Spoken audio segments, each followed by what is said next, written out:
Yeah. All right, we are going to go ahead and call this TAC meeting to order. It is 9:31 a.m. on Monday, May 6th. We will move forward with the roll call and determination of quorum. Mr. Connor Anderson. Matthew Lehane. Here. Paul Agnello. Here. Jamie Jackson. Sam Amin. Here. Kathy Coffey. Here. Adam Derrick. Here. Melody Fowler. Amy Garverini. Kate Gibson. Here. Christine Hefner. Leon Hughes. Cassie Lord. Here. Daniel Cronin. Stephen Minor. Nick Ruiz. Here. Bob Snyder. Rodney White. Here. Bella Bari. Lee Anderson. Mohammed Benamar. Chelsea Betas. Kimberly Cook. Mike Craig. Brian Council. Shannon Fennell. Susan Gardner. Todd Horsley. Jacob Paswick. Greg Pennington. Greg Reed. Justin. All All right, awesome. Thank you. We'll move on to item number 3, approval of the May 6th, 2024 TAC meeting agenda. Do I have a motion? Motion approved. All right, do I have a second? I'm sorry, what are we? The agenda. Okay, I actually have one change. I wanted to pull the UPWP from the consent. Okay. Do I have a motion with the change to pull UPWP from consent? We will move it under, we'll just pull it from consent and discuss it during consent. Sounds good. A motion to approve. All right, do I have a second? All right, any discussion? All right, all those in favor say aye. Aye. Any opposed? All right, motion carries.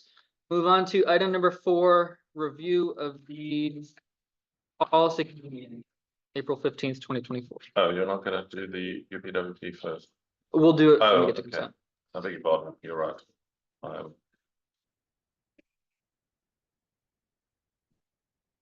Never mind. Never mind, I'm Yeah. with you now.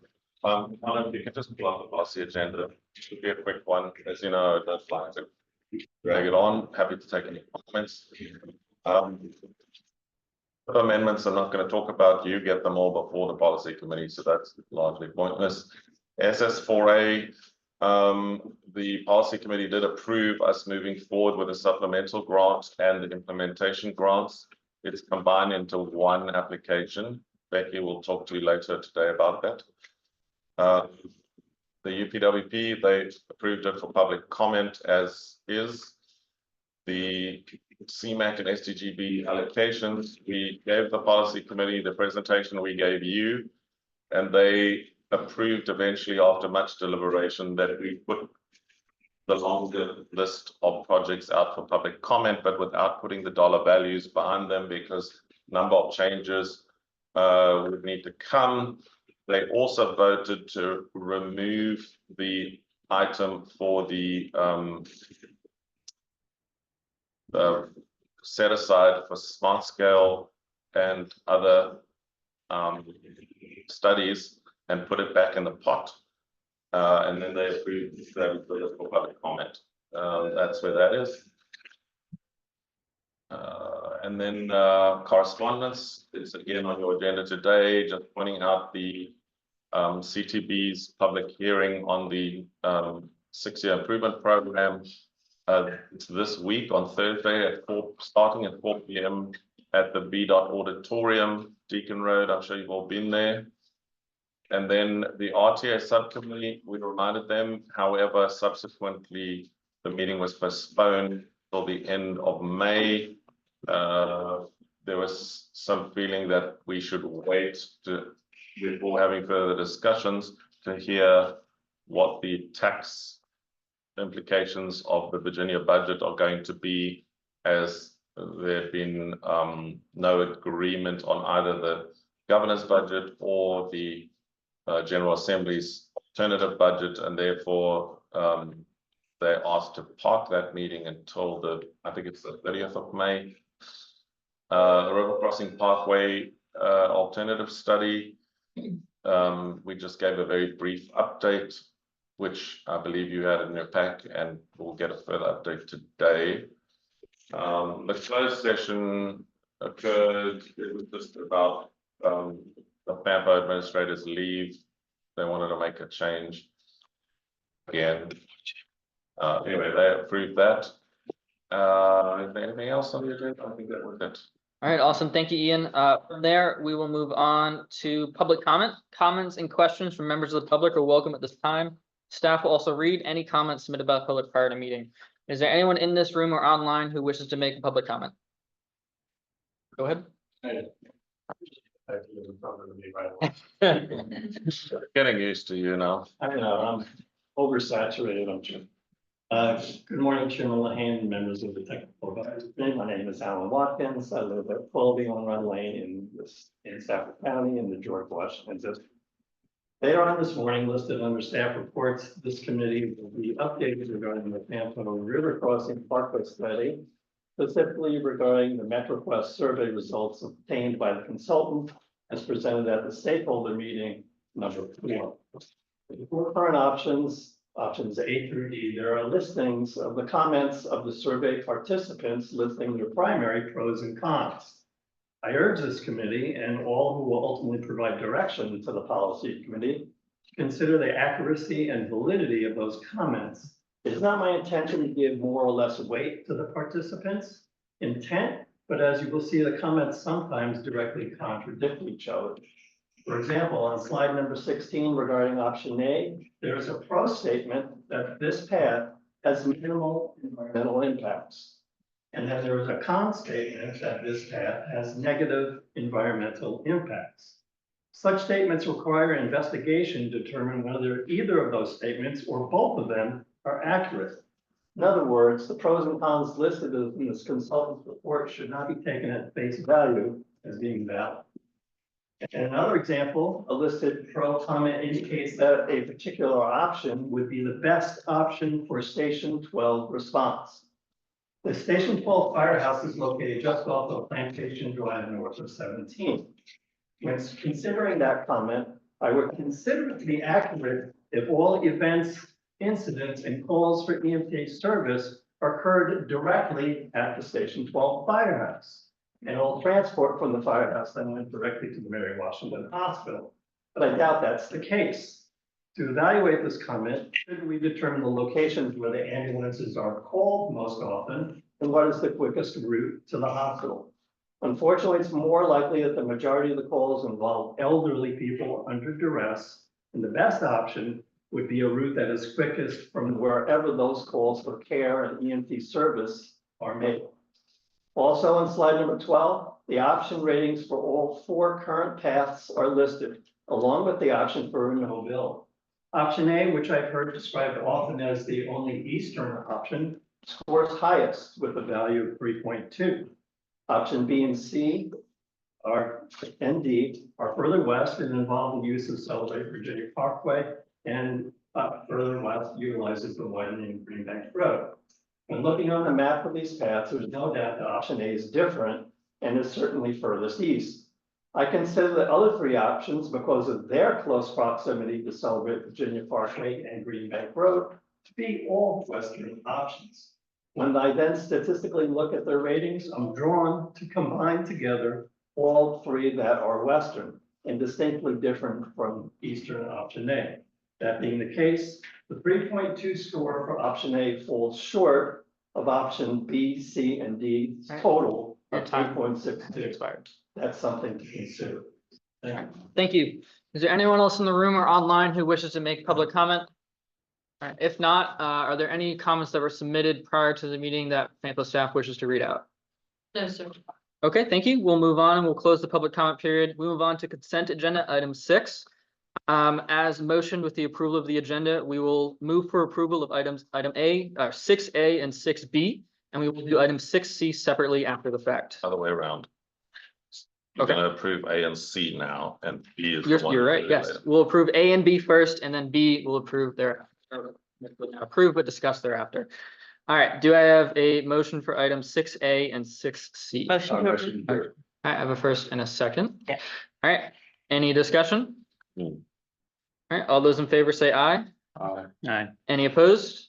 All right, motion carries. All right, item 6B, Paul, I believe you pulled this from the consent agenda. Yeah, so what I wanted to discuss is, I know like at the last meeting, there were some discussions about maybe changing some things, like studies and some other things with the CMAC and SPG methodology and currently in the EPWP, there isn't anything in there for work activity on this for FY 25, so I thought it might be good to include that so that we can potentially have that discussion. I say from our perspective, we don't want to kind of fully review the entire methodology, but discussion, some of the concerns that Stafford had raised and some of the other discussions we've raised in the past. So we are talking specifically about adding updates to the CMAC SDG methodology into the UPWP. Yes. Currently, it's not in there at all. It's up to the TAC. If you wish to add it, I will happily add it. You'll see in John's slides, there is an item that we've added as staff to discuss how we handle projects where the one project applies for both CMAC and SDGB on two separate slots, but it's the same project. The way that plays out currently, it's not something you can foresee. It's an unforeseen fact we discovered when we were doing this methodology, that you can get some strange outcomes when you have the same project on both lists. Some localities like Stafford did this time, applied for a project with one application, but put it on both lists. And it leads us to ask the question when we try to score these projects and allocate funding is when the amount you apply for is crucial because it affects your score. And if you apply for one project on two lists, but you give $1 value, how do we deal with that? Do we split it in half? Do we multiply it by 2? It's a bit unclear. So that's one thing which we would like to discuss as a staff. But is that update not already included under any other item in UPWP? We've done it in past years. we didn't, Becky helped me, but I don't think we specifically listed it as an item that the PAFO would do. So we can just add it to the bottom of, Section 4.2, short range. section 4.2. All right. Do I have a motion to add into the UPWP an update to section 4.2 to discuss changes to the CMAC STBG methodology? Motion to approve. All right, and that's for resolution 2432. Do I have a second? All right, we have a second. Any further discussion? All right, all those in favor say aye. Any opposed? All right, motion carries. Chair, I have 2 amendments. Paul sent us some edits very late last night, which we didn't have time to obviously do before this morning. And they're just 2 errors. They're minor. Page 24, section 3.1, the Route 3 pipeline study. The termini of the study were changed and we didn't update those. So the western limit is no longer Task Force Drive. It's now Heatherstone Drive. So we'd like to just change that one word. And then page 36 under section 4.2, we'd like to delete item 28 because it calls for a call for projects in this financial year, FY25, and we're not doing a call for projects in FY25. The methodology says we have a call for projects in FY26 as the next time. I think that would be for discussion with changes to the methodology. Okay, well, I mean, Can we change it to say FY25 or FY26? well, it currently says FY25 and the methodology says that we're not going to do a call for projects in FY25. So, I mean, it's up to the TAC what you want to do, but it's a valid take that the methodology says don't do it in FY25, excuse me, and we have left it in, which was really an oversight on our part because we used the old UPWP as the basis for the new one and we didn't delete that. So it is a valid criticism, but if you wish to leave it in, that's up to you. What was the original justification for the UPWP saying that we wouldn't? So do it? So we agreed in the methodology of CMAC and STGB that we would only do it in future every second year because it's a massive amount of Mm. work. And Not that much we money. don't want it to conflict the same time as smart scale because that's a massive amount of work for everybody. And it's not a large amount of money unless, as happened this year, out of the blue, VDOT gave us extra old money, which we couldn't anticipate. But So- normally it would be a less amount of money. So to avoid doing a massive amount of work for a small amount of money every cycle, Hmm. the methodology now says we will do it every second year. So, I mean, the criticism is, well, your UPWP should match your CMAC and STGB methodology. So And I'll just clarify, like, there was really a question from us. We had known that we had talked about every 2 years, and that's what was in our plan for this year, so we're asking a question, is that correct? Okay. Okay, I have a question from Kate. My understanding of the UPWP is it has to be listed in order us to do it, but it doesn't, listing it in the UPWP doesn't mean we have to do it. So I would recommend something about completing scoring and funding if the methodology, Yeah. you know, instructs it, because to Matthew's point, it could change the methodology. So I would just leave some flexibility in there that it's an eligible activity, but only if that's what's agreed on. Not kind of as like the FY 20. So you're suggesting that we change it to say call for project if requested by Something to that effect. if the needed. policy committee or something? Yeah. Yeah, The only reason I say that is rather than saying not doing it at all, is because with the current methodology, we've crammed everything into a 6-month period. And in reality, Fayetteville staff needs a lot more time, and locality staff needs a lot more time to be able to act, effectively do all that. So I'm just saying we could move up the call for projects to say June rather than September, and give us 4 months, and give sample staff another extra 2 or 3 months to do everything, but all up for future discussion, not something for today. I have no strong feeling either way, so I'm just raising it because it does, on the surface of it, appear to be a contradiction. I don't have any issues with any, proposed changes. We did already vote on the UPWP. Does anybody have TAC have any specific opinions about revoting, or We haven't actually voted on the UPWP. that's just, No, you just voted. Wait, hang on 1 second. we voted on item 6B. No, you didn't. We are currently amending the UPWP, which is item 6B. You voted on A and C. Well, you voted on an amendment. Sorry, let me take that Yeah. back. You voted on an amendment to the UPWP. You did not vote to endorse the Okay. UPWP for approval. We still have to do that. And I have added a new amendment, which is changing Task Force Drive. And then this one, which Paul pointed out last night, which is the language doesn't seem to match Okay. the Fair enough. methodology. Does anybody have any issues with changing it to changing from Heatherstone to Task Force Drive?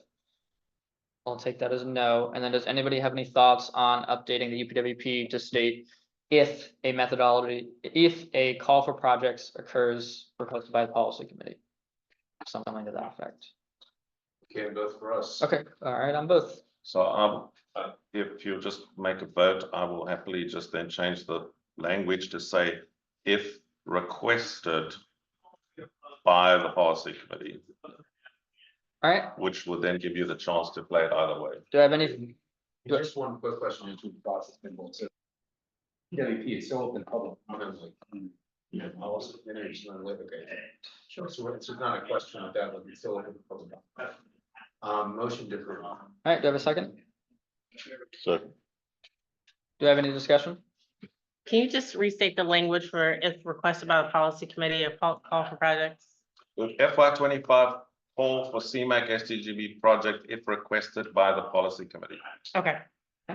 Any further discussion? All those in favor say aye. Aye. Any opposed? All right, motion carries. Thank You you. want us to, Now, if you can just Okay, yep. endorse the whole thing. do I have a motion to endorse resolution 2432 adopting the fiscal year 2025 Unified Planning Work Program As amended. as amended? As amended. I have a motion and a second. Any further discussion? All right, all those in favor say aye. Aye. Any opposed? All right, motion carries. Move on to item 7, tip amendments and modifications. Ian, any issue with voting these together as one vote? No, there Okay. isn't, but the policy committee is gonna ask questions about B. And that is that very big item. It's hundreds of millions of dollars. And I don't know if DRPT wants to make any comments about this, but this is that one which we raised questions on last month. It was then removed from the STIP, I believe, or STIP, sorry, it's removed. They pulled the tip box and then they corrected it. They redid it and then submitted it yet again. So it is controversial for the simple reason that it's a large amount of money, but it's old money. It's from long ago. It's an approval from long ago, but it's not in all of the MPO's tips. And the question that we as staff had is all that money going to be spent in our region? We're not sure that it, This one is, yeah. this one is. So Okay. to clarify, I believe this is part of the sidings in phase 1 and phase 2 of TRV. That portion of the overall TRV program. Somebody from VPRA, I don't think, That's right? It's the only one that would Yeah. raise a question. The others are just formulaic. Like, sort of, yeah, and then what's the classroom, the admin guide. This will be included in the policy. The VDOT. Yeah, so we can't determine who makes that decision. John, did you get this tip block from somebody specifically? Because I believe we don't write tip blocks, right? So we get them sent to us and said, please, will you add this? And in the resolution, we put, whereas VDOT and DRPT wish to adjust, so I hedged my bets and put both of y'all in there. The language I have, our financial programming team is of this project. We won't create projects for right now. Because it has been.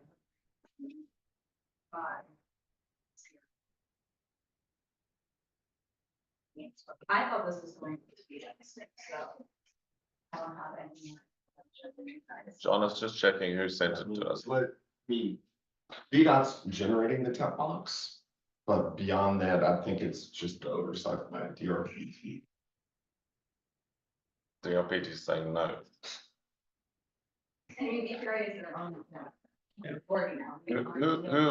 Who asked us to do this? This was generated through VDOT's workflow. So VDOT asked us to do this. I just have a quick question with process. Doesn't Virginia only just have one step? So doesn't the DRPT tip get married to the VDOT step? On set. Everyone's their set.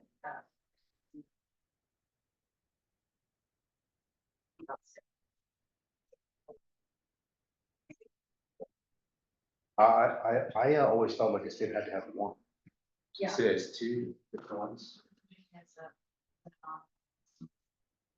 We don't know if it varies in our own state or possibly going to, I don't think this product has any state funds in it. Susan is not here, so we can't ask her, but frankly, we as FAMPO staff aren't pushing this thing. We're just asked to do it, so we're just trying to facilitate it, and we don't care what it says in that box. But So, it's difficult to deal with this when the VDOT person isn't in the room. so on my side, I don't have an issue where it's included. I don't have an issue with this being included in either tip for approval today. I think it's just something by the time it gets to the policy committee that should be figured out. Probably should reach out to Christine Fix at VPRA. She would know, because she was probably behind Christine, who? Fix, Fix, She's their planning. Just Director of Planning. John, do you have her email address? Yeah. You do. Okay, so can we then just ask that the TAC recommends this with a note that DRPT and VDOT must clarify before the policy committee what has to be in that box. Yep. And if they don't, then we will drop it and not present it to the policy committee. All right, with that, does anyone have an issue with voting on items 7A, 7B, 7C, and 7D together? Cassie? Just so that you guys know, it does say that it's FHW is going to be a CMAC program. program. Yeah. Okay, so we can amend it now to FHWA? Well, that's what it says on here is that, Don't, you would have to, in this case, VDOT come back into the tip box. I think we should, Change it, because if it gets out yeah. of. Okay, So let's stick with the original thought Yeah. that we'll figure this out by policy committee. Otherwise, I'll withdraw it Yep. and not table it, not Okay. present it at the policy committee. So with that one note on item 7B, resolution. It's going to public comment. Yeah.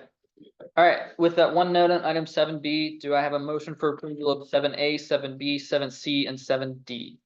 Motion to approve. Have a motion. Second. And a second. Any further discussion? All those in favor say aye. Aye.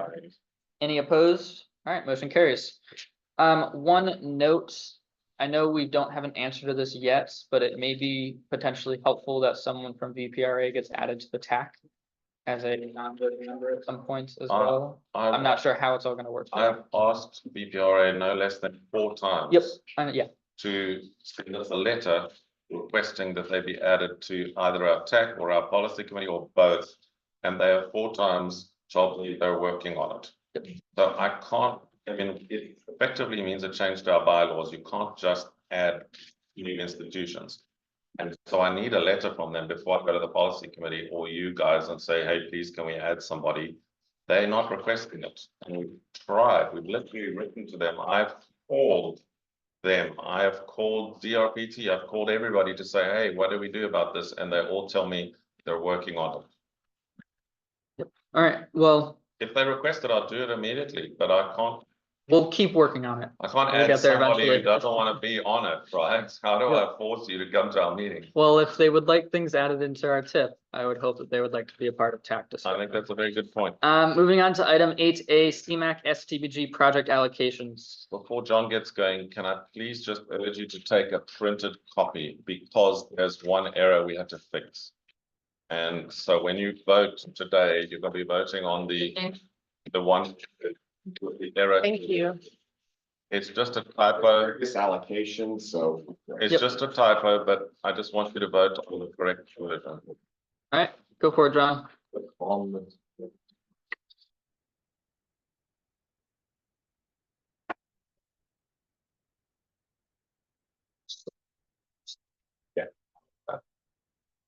All right.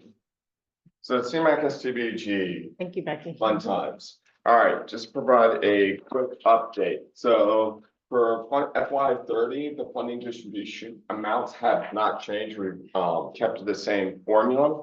The difference between the previous TAC is that the FAMPO request for about $5,000 as well as the smart school support was redistributed into the pot.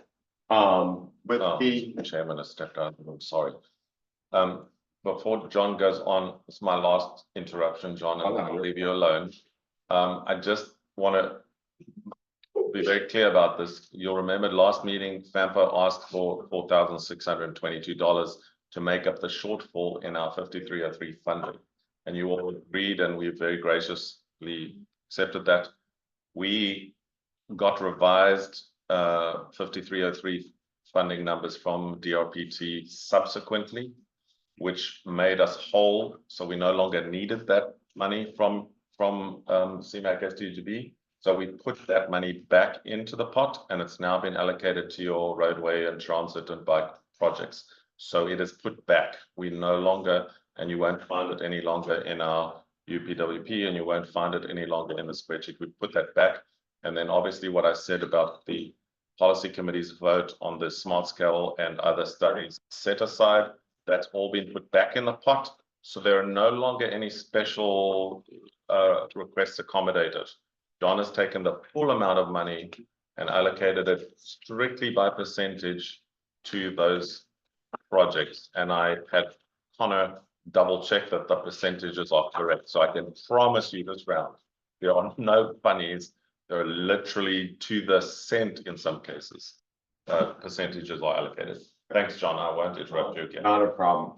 For the FY 25-29 distributions, we did not go back and rescale the FAMPO or GWRC set asides, as well as if the set aside had a fixed funding amount. If it was a percentage, of course, we recalculated that. All funding is based on the scoring results, depending on whether it's CMAC, carbon reduction, or STBG. We fund up to the maximum allotted per year per project, and in some cases that can be as small as $1,600 and change. But we also had to fund up to the requested amount. This can have some implications later on. We try to, in most cases, fund higher scoring projects earlier, up to the maximum amount. The one caveat there is that because FY30 was a much bigger chunk, sometimes the project got that because it would be, if you just took half of 1 year, that would be the bigger pot to grab. So it was funded that through that one. We funded CMAC first, then carbon reduction, Hey, John, and then we funded SDG. question. Yes. On that third bullet that you just talked about, is there anywhere in the methodology that states we, fund projects first and just go year by year? So what it does is that we fund up to the maximum amount per year for the allotted until a project is considered to be whole on their application. So we go 25, 26, 27, 28. Okay. Generally speaking, going out depending on kind of where they scored and how much money is being requested. Okay. And have it. All right, thank you.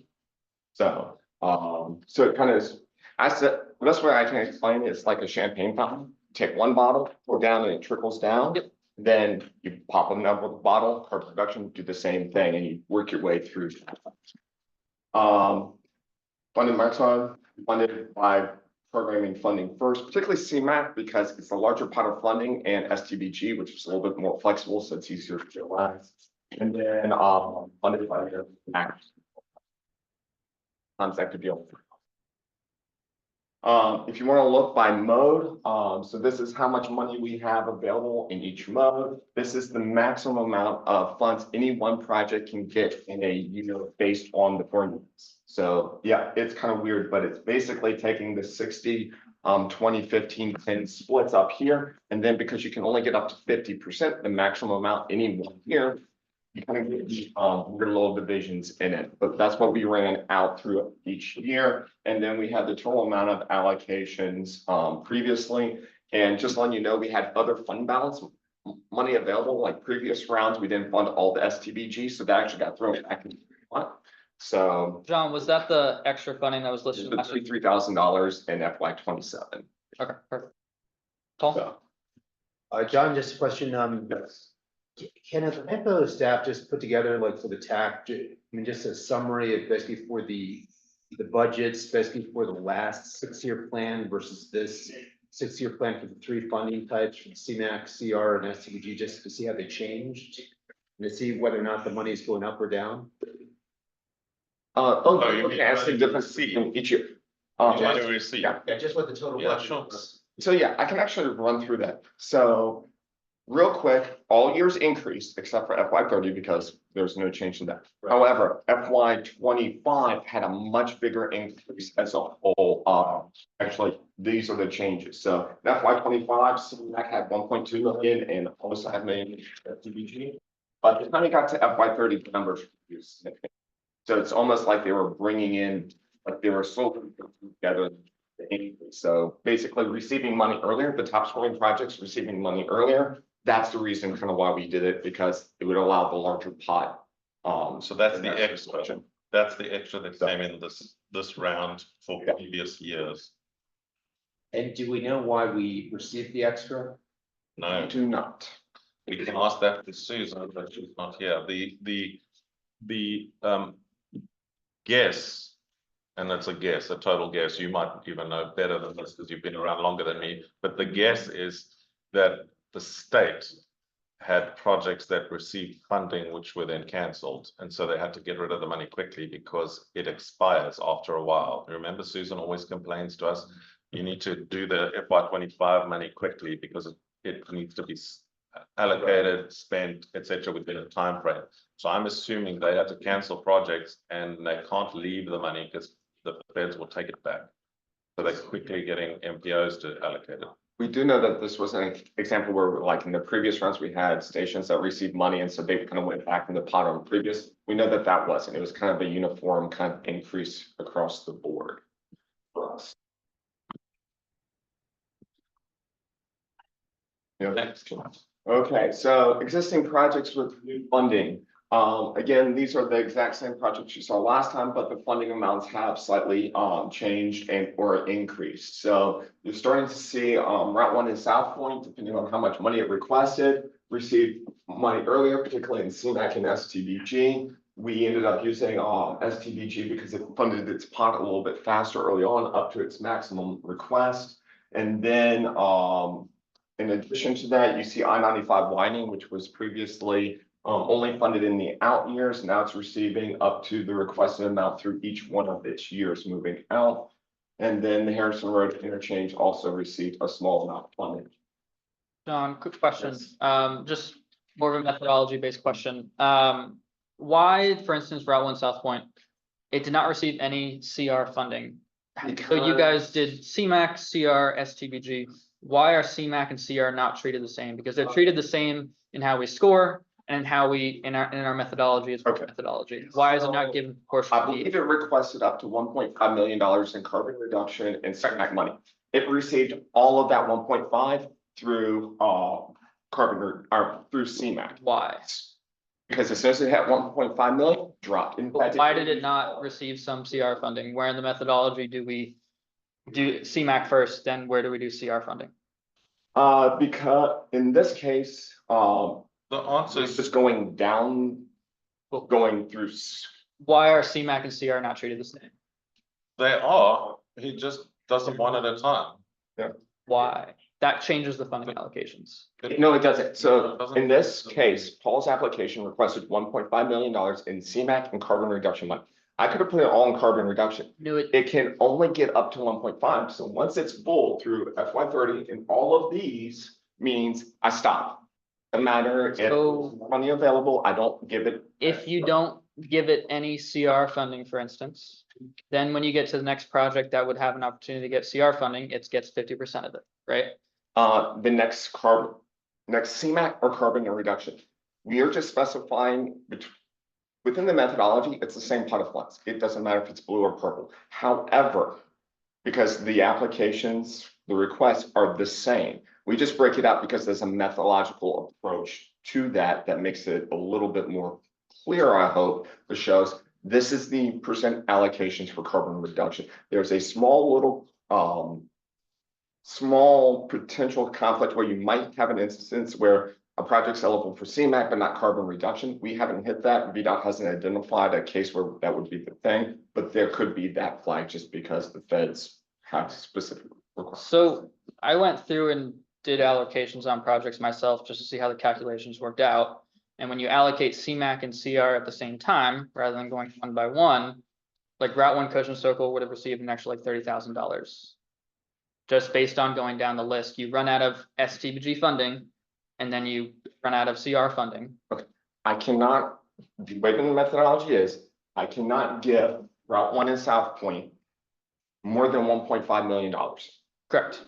Full stop. As soon as it does, I stop. And this is the reason why I started with going carbon reduction, or sorry, CMAQ, because I can build larger pots first. And then I go down to carbon reduction because it's a smaller amount. And so although these blue and purples might be, you know, on a different line item, they're essentially pulling kind of from the same pot. And so that's the way I have to kind of go through it, because as soon as the project reaches their maximum, I got to stop funding it. So I'm trying to understand Matthew's statement, because what you're saying is the color of the money is not the same. You're saying that Because of how it's that allocated if by we VDOT. allocate CR before we allocate CMAQ, it's gonna have a different outcome. I found that. Very tens of thousands of dollars different, yes, very small amounts. Why though? Because as you go down, when you do CMAQ funding, you're allocating 50% of it, right? Up to 50%. 50%. Amount, up to the maximum amount. So if the full line reaches, once it reaches the maximum on the application, I go to the next project. Right, and you're doing the same thing with CR as you go down. You get to the point where you, near the bottom, when you get to like Route 1 Massaponics and you get to Cochin Circle, and I think there's a fifth project apparently funded, Harrison and Lafayette. You get different amounts of funding at the bottom because there's different amounts available. I mean, this is a good example. Like I'm pulling both funds through this and then I kind of have to stop. But I'm also, this is a high scoring project, so I try to move it as far to the left as possible while taking off it. If I don't do that, then it can kind of pushes everybody to the back. Okay, Because the well, middle section of the funds is a little bit left. okay, well, I'll send the spreadsheet ready, the calculations, and we can see where I might have gone wrong then, but I'll leave it at that. Your question was. If you're right, that's really messy. It is very messy, That yes. makes it even more messy to do. We already think this is too messy because you're getting projects that get like $5,000 Mhm. and it's very messy, but we try to make it like rigidly follow the methodology to the final degree. But if you send that, we'll look at it. Seems good. Is this issue gonna potentially affect your ability to approve this item? We'll see as we go through discussions. The only thing I can think of is what you're saying is that, so you're saying that Route 1, it kind of fills up the CMAQ pot first. and Yes. So basically you're saying I should be removing all these dollar values from this, and you want a bigger pot here, but it would be the same amount because they're only getting to 1.5 million, so their take is going to be the same regardless. Like, Yeah. their full take is the same. You get to 50% though, which changes the allocations. You're not nowhere near 50% on this. Further down you get to it, but yeah, I'll leave it. Where, I mean, I think this is the only thing that's coming close to the 50% here, but We can move on, John. this isn't enough money to change the $800,000 in FY30. Johnny's saying, let's move on. Y'all brilliant people can figure it I'm out. not gonna wait 20 minutes of our time to discuss it. We'll figure it out. Okay. New projects, added as well. So for transit and active, most of the funding went back to the top 2 projects because they were the, highest. So for Spotsylvania and Fredericksburg goes service expansion, they're just getting a bit more money earlier. But because their asks were still up to the amount, I think the 208 corridor expansion hits the maximum amount requested, so there's a little bit of money left over here. And then the transfer center, I think, is still just slightly underfunded. So it gets 50% maximum across the board. 208, $600,000 were kind of fully funded in the earlier years. The TMA set asides, and then where we start dropping down and adding new projects would be Spotsylvania's Mesoponics. I think this was the 3rd place scoring project. And so it basically receives kind of, if a project was fully funded through the various years, it gets the funding before other projects. So we're funding up through that. And then on the next page, we have staff Route 1 Coachman Circle. It's basically the 4th place. It's the last one that's slowly cleaning up the leftover money. That broke out the minor TMA from the previous rounds, just so we're allocating 3 years previously. We've already discussed that. We just said this is the original funds that's going to get through the new amounts.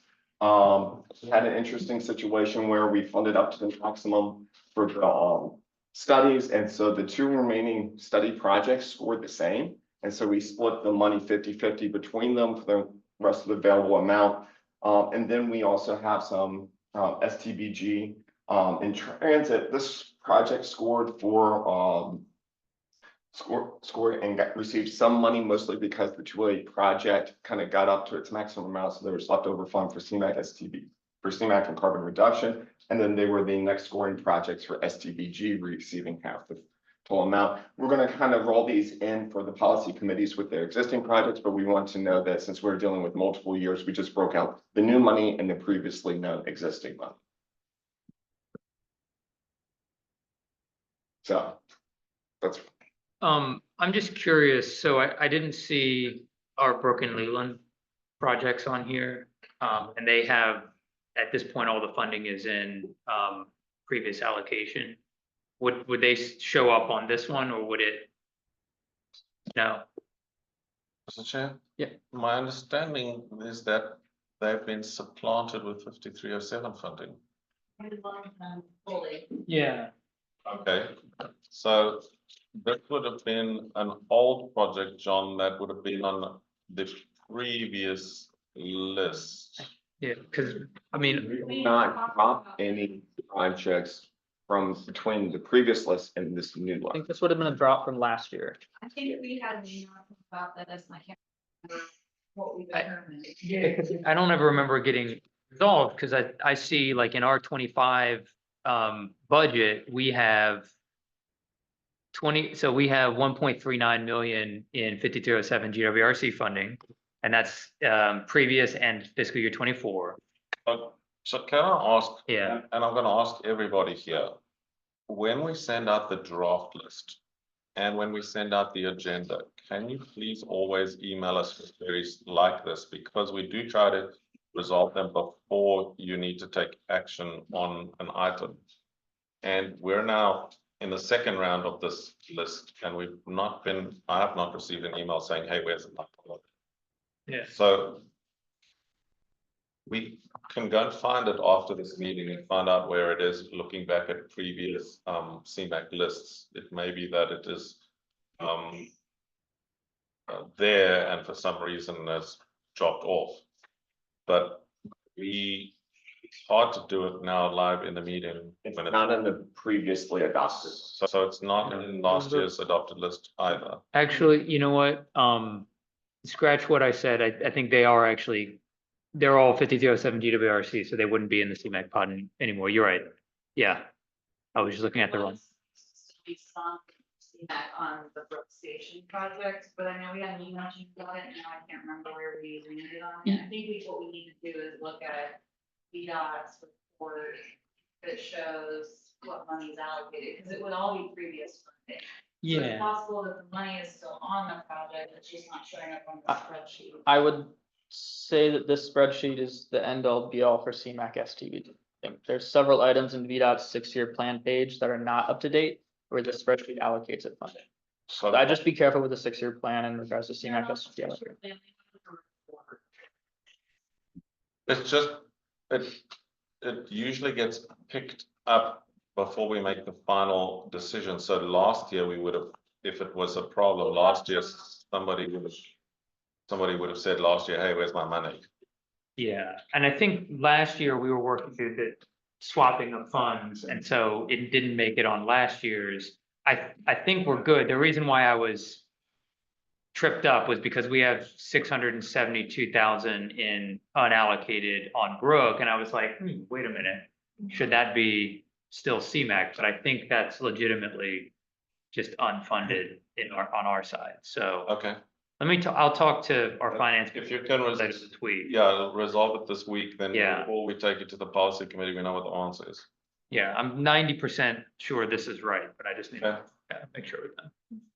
Next, We are basically done, so, done with the slides. Yep. John, And the one you're gonna look at today, please, is the one in front of you, because there was an error that Matthew picked up, and it was just a copy and paste error. We copied the number across incorrectly, so the one in front of you is. formula was showing. the other copy paste error on Stafford Boulevard, that was fixed as well. Okay. One other question, if you go back, I think 2 or 3 slides. The top right, the little note, what is that for? Reflects funding swaps as requested, so, Spotsylvania asked to go ahead and move up its Harrison Road widening study, funds. So I put a little asterisk and saying this actually goes into the equation of determining FY30. They requested a funding swap. They initially had, South Point and as their initial option, but we dropped it to, Spotsylvania Route 1 Mesoponics just because we're running into the funding cap. So you swap the funding from Route 1. So Spotsylvania asked that funding on one of their projects be accepted to one of the other projects in a direct dollar for dollar swap. So both projects still have the same amount of money, but the 2 projects have moved money between 2 different years. So it's the same amount of money on the same projects, but just the year was changed. I guess just going forward, I appreciate the note, but maybe we could get like a red line version of any and all changes that get made year over year, just so we have a history of everything.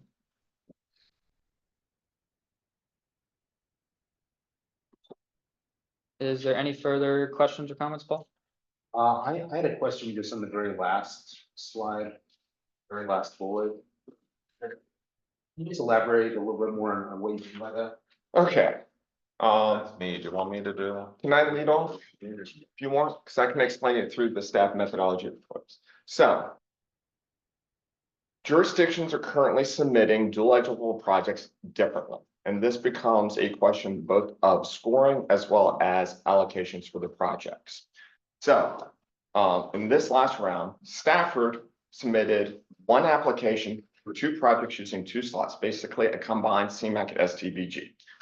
Spotsylvania actually split out two completely separate applications. Like you had, I think, like Rutland Massive Phonics was CMAQ, and then you submitted one with STVGs, and they're slightly different.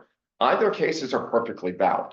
Where it kind of gets into a unique trick, and this happens both on the scoring as well as the allocation, is that if you combine them, you have to take the total amount of cost that you're requesting as the amount you're requesting, because you could be scored 2-3, for example. So in one pot, you could be scored in, the other one you might not, and therefore you could still request the full, let's say, $9 million.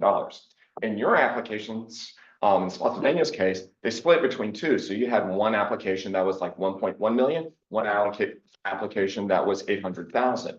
And we treat them equal value, and it goes into the scoring methodology there. However, it becomes a bigger question in the allocations because in some cases, I think South Point and to a lesser would be the case of you ran into your maximum requested in your application for CMAQ, but not STVG. And so in theory, if you would have combined them, you could have been available for more money, but it would also be a scoring detriment at that same point in time. It's kind of a very nuanced approach to submitting the applications. However, kind of going back, and we went back and rescored projects both ways.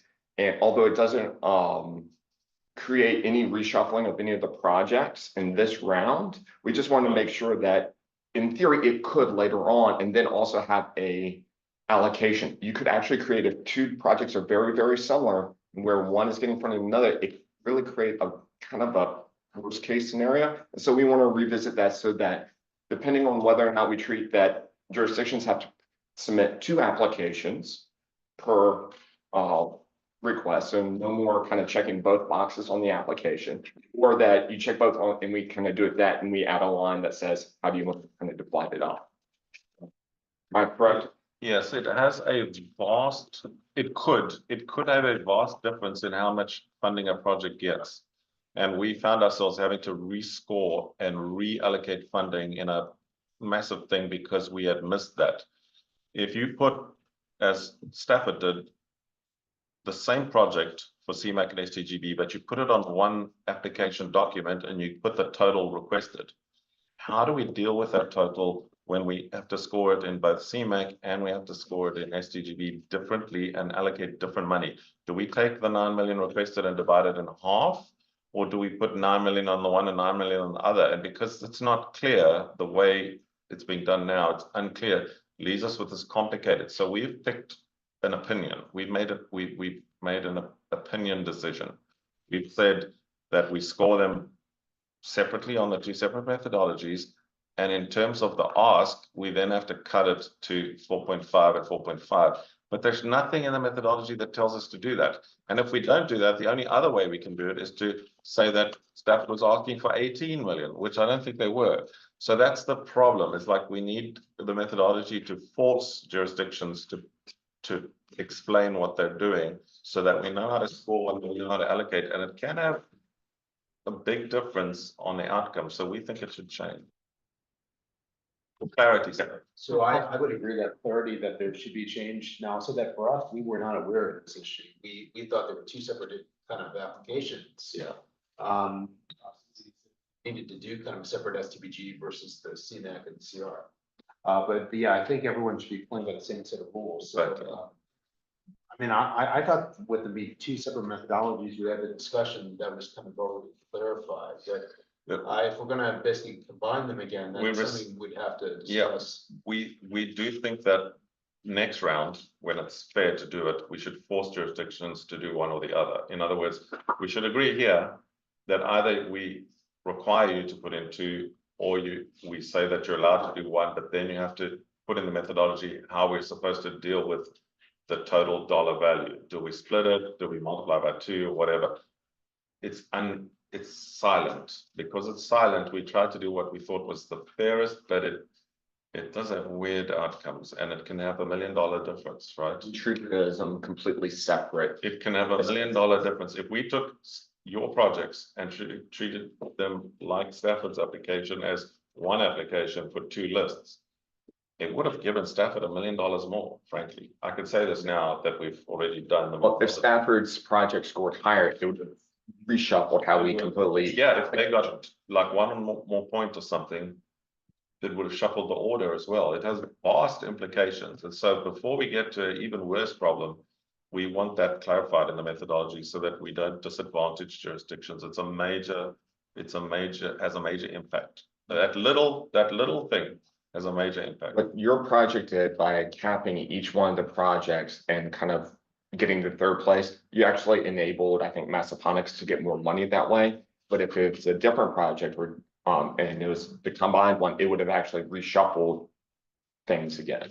So, and then with the 4th place option being, I think in Stafford, and sometimes the city, like not everybody always does both eligible projects. And so you can actually have a slightly different kind of project order, even with dual applications, or applications do the same, because sometimes the city's project applications usually aren't paired as much as the counties. All right, any further discussion on CMAC STBG regarding the presentation? Paul? So I think I just had a minor question, just on the spreadsheets.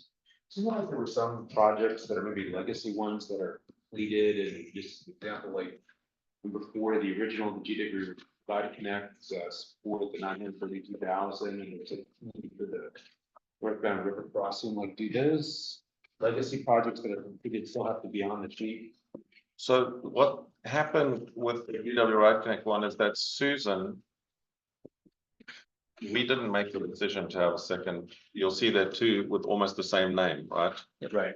We as FAMPO didn't decide to do that. Susan did that, and it was because some money was becoming, one of those UPCs was old, and there was a danger that the money would be lost if it wasn't spent. And so Susan created an additional UPC and put all the new money in a new UPC, because putting it in the old UPC might have caused a problem. So what will happen is when the old UPC's money is spent, it'll cease to exist. It'll be closed, and we'll be left only with the new UPC. Well, the decision we took, it was a thing that Susan did based on the fact that she was concerned when a UPC gets very old, then VDOT gets complaints that the project should be closed out. So it's to continue these set-asides that you should try to keep the UPC current. So that one is going to be removed when the funds are spent. Yeah, so I guess my question, like, there aren't any of these older ones that can be moved, like, example of possible. The Harrison Road and Lafayette Boulevard Business project, I think that a smart scale might have been round 2. That's been completed for a while.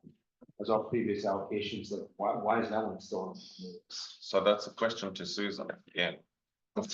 We don't take it off our list until VDOT closes the UPC, because if there's $5 left in it, they're supposed to give us the $5 back.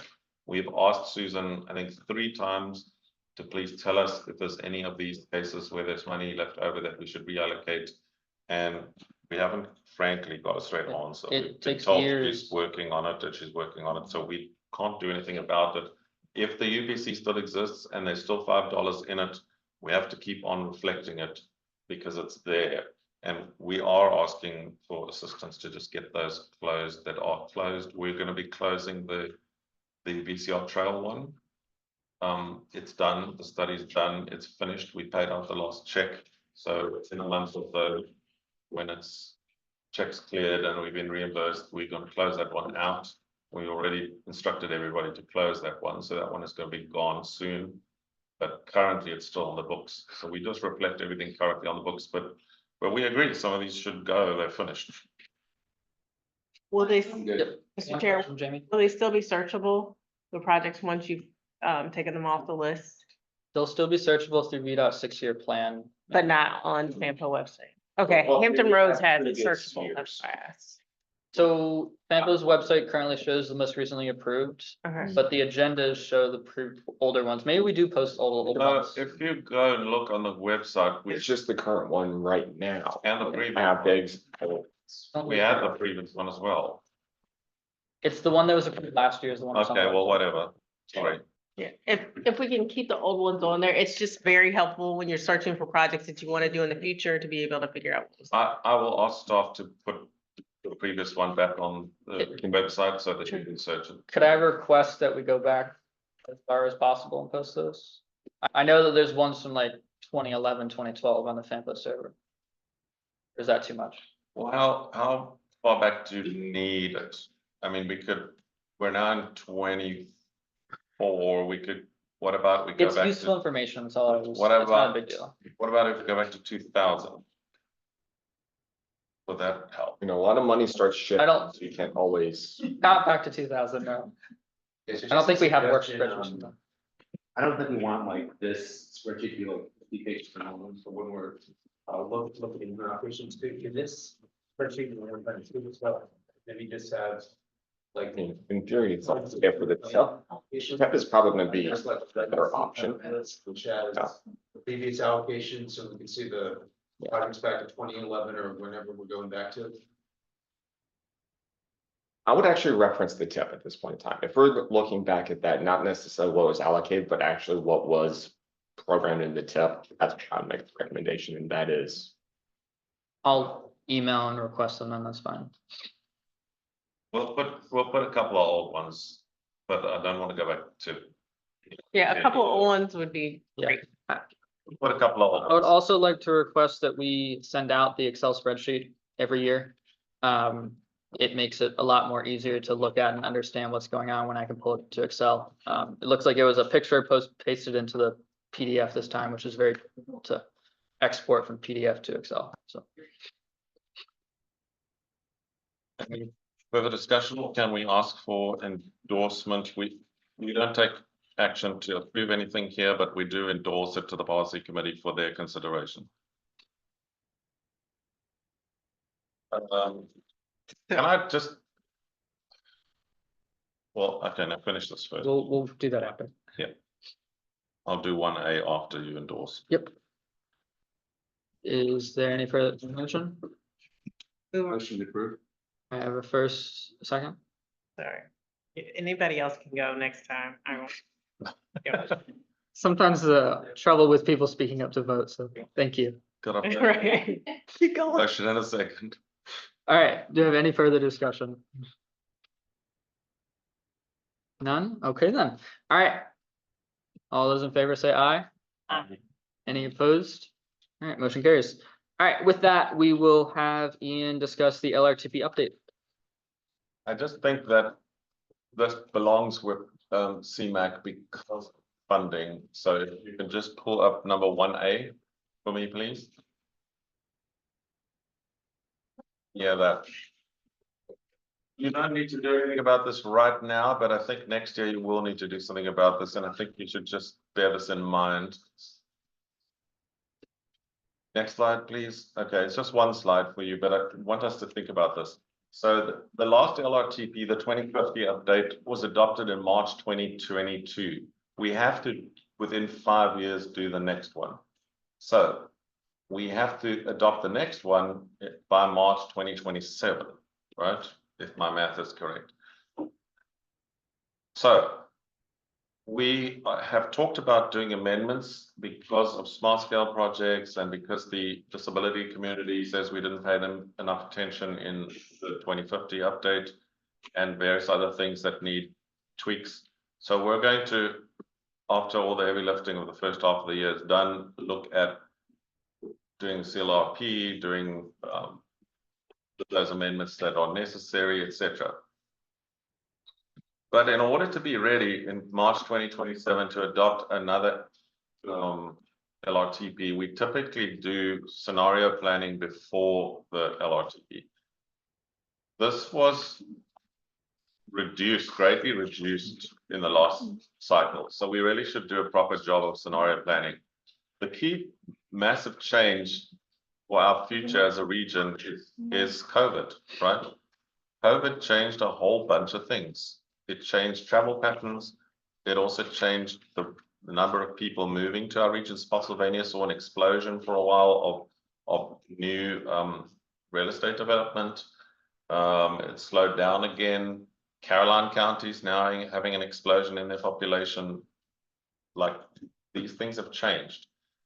So we need to do that. If we're going to do scenario planning, we need to do it in FY26, which means we have to have a little bit of money to get a consultant who's neutral. We will run the scenarios, and it won't just be transportation staff. We will also have to involve like the chief planner of each jurisdiction to look at things also like housing development. Where's the new housing proposed? And how does that impact transportation system? And then we have to write the LRTP in early FY27 in order to approve it in early calendar 27, right? And what we do is we usually get consultants for two things. The one is to a facilitator to do the scenario planning, and then we hire a consultant. We used Cambridge Systematics last time to do things like the systems performance report. Very technical thing. But we don't actually have any funds set aside anywhere to do that. Last time there was an LRTP support line item in CMAC and STGB, which allocated some money to do that. This time we don't have that. What we do have is some STGB set aside in 2028, but that can't, it's too late to be used for this purpose because we need it in 26 and 27, right? So we do need to identify funding that we're going to spend on some scenario planning and on the portion of the LRTP that we farm out to a consultant. Just think about that now, because next year, even though we're not going to do a full CMAC STGB allocation, we do need to find funding for those two purposes somehow. So Ian, I would request that financial staff come back to us maybe later this fall with a proposal for how much funding is needed to complete scenario planning and potentially any additional work on LRTP with the consultant. And then when we make that minor administrative allocation, we can do it next spring prior to adoption of FY26 6-year plan. Okay. If the TAC and policy committee approves the change. So you want some cost estimate? Yes, we need to know how much funding is needed for the scenario planning. They efforts. will be rough because Yep, it's of still course. a year out. So Rough with a little bit of contingency is understandable. Okay. Paul?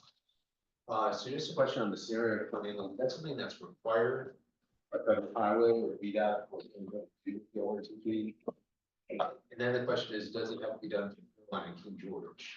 I don't think it's by law required, although I'm looking at VDOT to tell me if there's a rule that says that. But we do have a chapter on scenario planning that's been in the last two LRTPs, and I don't know how far back. I haven't looked in the number three back. But we have a chapter in there on scenario planning, and it was done last in the mid-2010s. 2012, 11.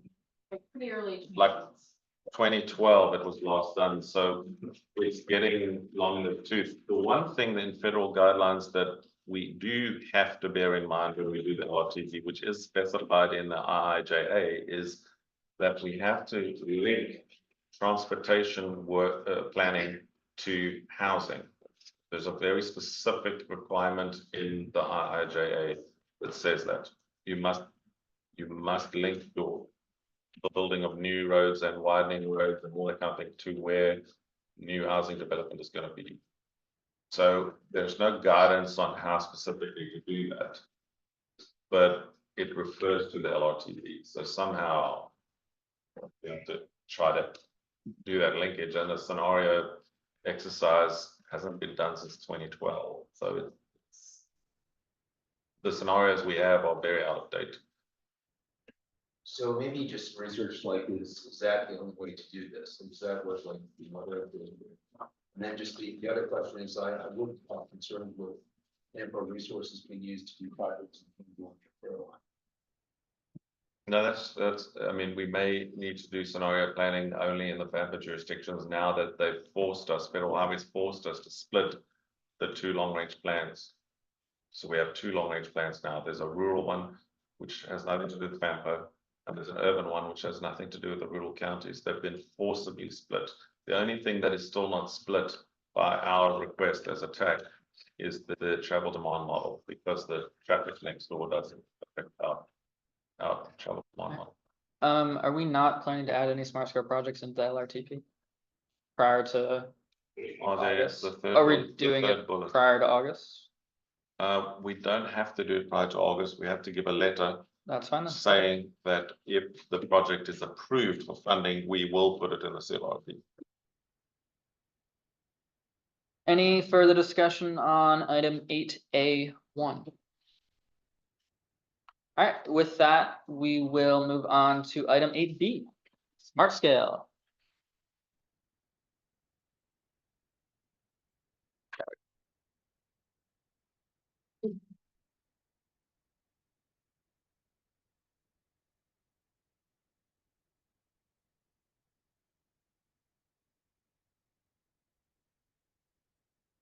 So.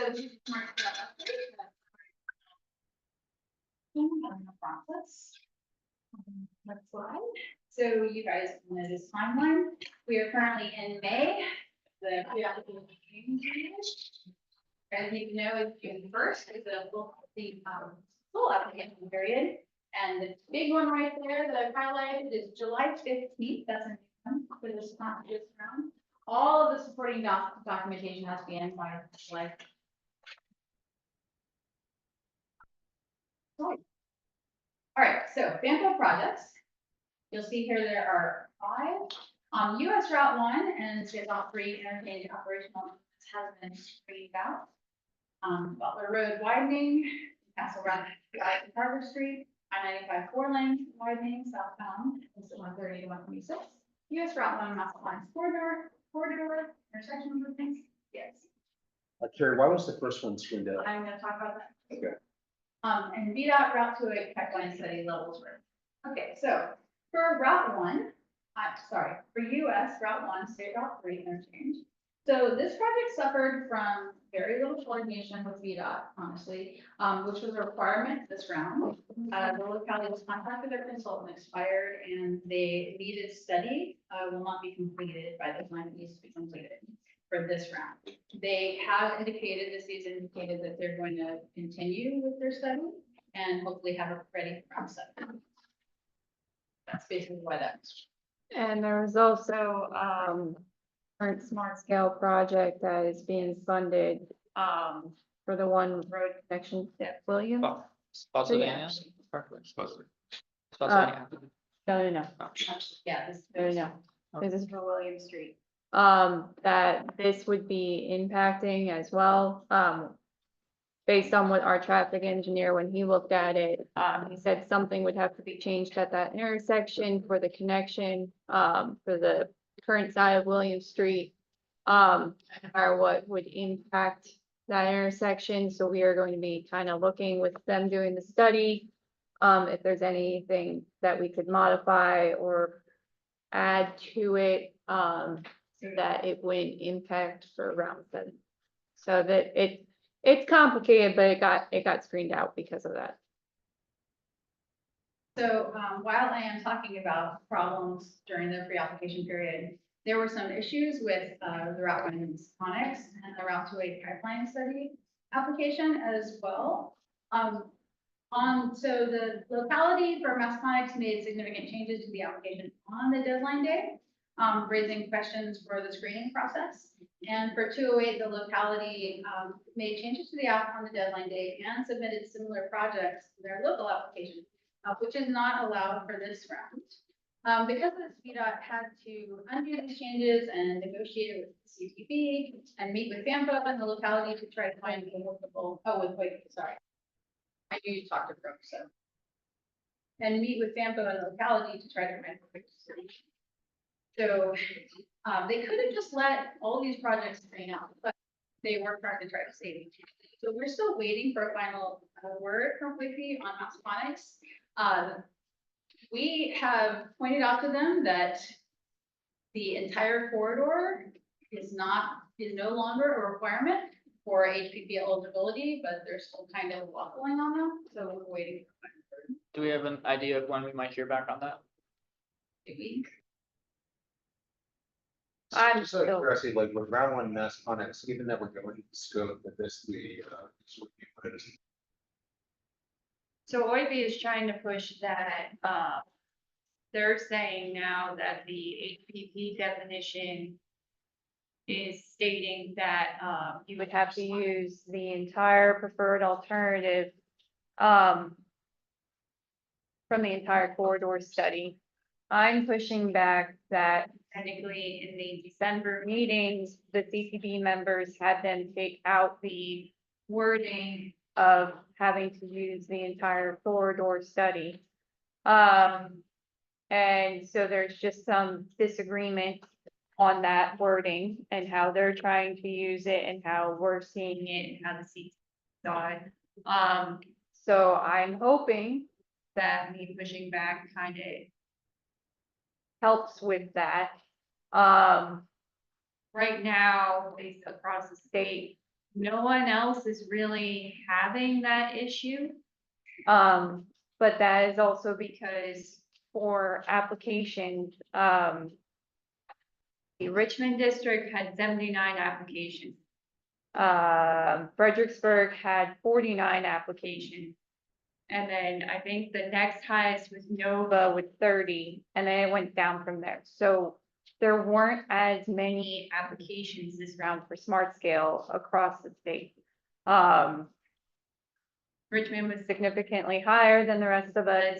I mean, we're second in line for the amount of applications we had, and all of them were saying 30 and under. I mean, Bristol had like 14, Stanton had like 14, there's just not that many applications for comparison this round, so then, Hampton Road.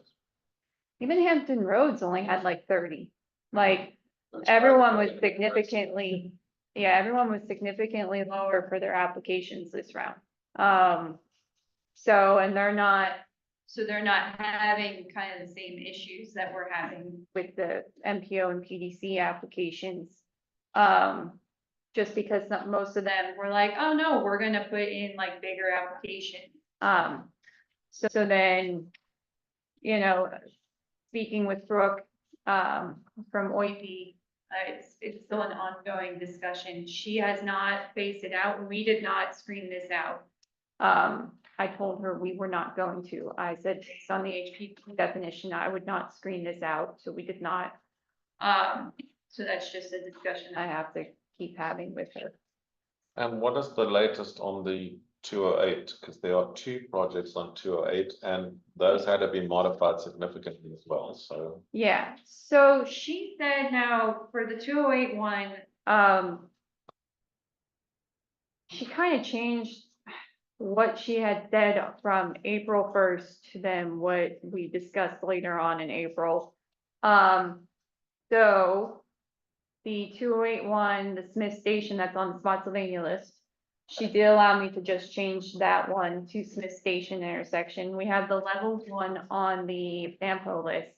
And then we've got, what I did was for the Route 281 on the GWRC list, I made it a copy of basically the Smith Station levels combined. And she said then that that was okay. But then she said it was okay. But here's the thing, if all 3 stay on and say they all score well, then only the 208 one would get funding and the other 2 would not. So that's the issue then, is that only one of them would receive funding. No matter how it scores, only one receives funding. And then the other 2 get kind of taken off. So I And thought how- we weren't how able to do we- submit the same projects. And how do we, I know. Cool, we're on the same page. Yes, that is why I freaked out on April 1st, and then she's saying it's not technically an alternative because it's the same exact application. I don't know, but only one of them gets funded. That's the thing. You don't have then, there's not like that, oh, well, 208 for Smith Station would get district grant funding. No. It would be because it's on the 208. If the 208 scores just as well as levels and the Smith Station one, then only 208 would get funding and it would only get HPP funding then. That's kind of where we're at with that. It's oddball. Yeah, I guess I just want to make a comment on too. I'm saying a lot of people in the room just hearing this, you're probably 100%. I just want to say like the initial strategy, so Scott County, we had 5 projects basically that was for applications. Route 28 Smith Station was one of, the reason why we had that on there is in case it got kicked off the NAMPO list, we could still maybe still submit it on our list. Now, so what happened with Smart Scale is basically the information all came in at the very last minute. It was crazy. I mean, literally, the information for basically these projects was coming into us, the GWC staff on like Friday, late in the day, and basically it was due on Monday. And it was confusing. It came in, it looked like it was one big project. So that's what we said, oh gee, we didn't realize it was gonna be like one big project with a widening, basically going down this big stretch. Yeah, which I had. So that was our interpretation. So Yeah. that's how we entered it. We said, well, we want to be consistent with, what GWC is doing. So we tried to coordinate and we tried to get kind of big project on all 3. But then I think Whitby didn't like that and that kind of led to changes. But I mean, now really it would be good to have the big one of the entire quarter. It was on the Panther list, but it's unfortunately not on there, even though there were kind of 2 projects on there initially. One's on GWC and the other one's on our list. So, I mean, it's potential that there could be tough choices that have to be made. On FAMPA, we don't maybe have enough projects, but I just want to explain that we didn't want this to happen. But the reason why this happened is the information came at the last minute. When that happens, you can get a situation where you have suboptimal choices. And that's what we currently have. And I'll just say with Smart Scale, just the rules changing all at the last minute and I mean, just the entire strategy for what you're doing. Things were changing up until like the end of February. We were kind of deciding as a region and as localities what the heck we were doing. So we were kind of stuck because of that. So I mean, looking back at things, I'm not really sure what we could have done differently given just when the information came. All right, Ian. So 2 things we're gonna have to do next round differently.